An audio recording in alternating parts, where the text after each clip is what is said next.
And after 9/11, Muslims across the United States spoke out against discrimination and racism they felt was directed toward them. But Islam has actually been attracting more and more Americans every day. RT's Priya Sridhar went to a mosque just outside of Washington, D.C. and found out why so many Americans have converted to their religion. Listen.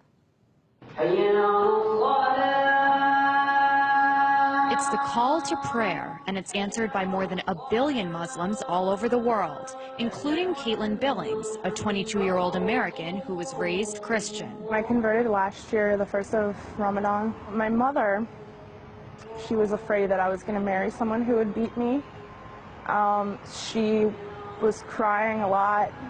She thought that I was betraying her by changing my religion to something that she didn't know about. Backtrack almost a decade ago to 9/11.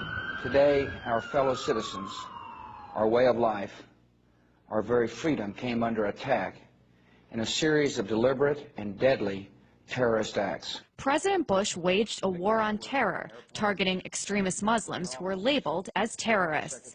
Many Americans, like Caitlin Billings, remember that time in the United States very well. I was 14 when September 11th happened, so I didn't really know what was going on, if that really was Islam. You know, people said it was, so I believed it just like everybody else. But as Billings got older, she decided to find out for herself.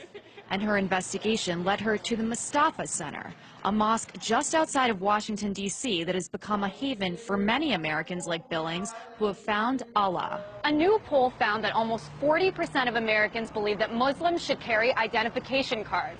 Despite that, 20,000 Americans every year decide to convert to Islam.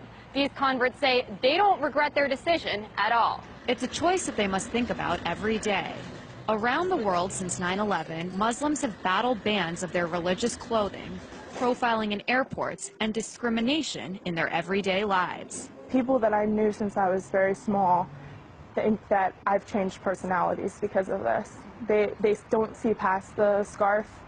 They just see the fact that I've changed. After joining a class to learn more about Islam, Carl Dodge also decided to become a Muslim. One of the big jokes that I've always made is before I actually sat down in the class and opened my Quran, everything I knew about Islam I had learned from CNN, you know? And a lot of people are like that. So and there were some negative reactions. And when it comes to the mainstream media, the depiction of converts can be somewhat extreme. The Pakistani officials have arrested Adam Gaddan. This is the American-born spokesman for al-Qaeda. Fox is working. First, there was John Walker Lind, the Californian who converted, joined the Taliban, and ended up fighting with them in Afghanistan. And then more recently, it was Jihad Jain, the blonde-haired, blue-eyed convert who allegedly recruited people to wage violent jihad. And for many American Muslims like Dodge and Billings, the portrayal of converts is disturbing. It does upset me a little bit because there's a lot of preconceptions people had. And until I actually took the time to open a Quran and see what was written, you know, that was my only impression of Islam, is what I had seen on TV. And in the United States, they say a culture of Islamophobia just doesn't make sense. It's a right to practice your religion. That's what this country was founded on. Not only, you know, is it supposed to be that way here, this country was founded on those principles. That's, you know, people that started this country were fleeing religious persecution. I just had somebody ask me the other day, oh, so are you against America now? And it's like, okay, I'm a U.S. veteran as well. I served in the U.S. Navy. And so I do believe in this country. I volunteered to defend this country. I volunteered to, you know, stand up for what the Constitution says. No matter what unfolds around her, Billings says she's proud to be a Muslim. If no one in the world wants to talk to me and be my friend, I still don't regret it. You know, I am completely happy right now. Happier than I've ever been in my entire life. A happiness that might not make sense to those around her. Priya Sridhar, RT, Annandale, Virginia. And Priya joins me now for more. So Priya, how did the converts in your story, how did they feel about this whole, mosque controversy, the burning of the Quran? Because we talked about how Muslims all over the world feel about it, but what about those here in the United States, especially those who actually converted? I mean, they're angry about it just like most of the Muslims in the United States.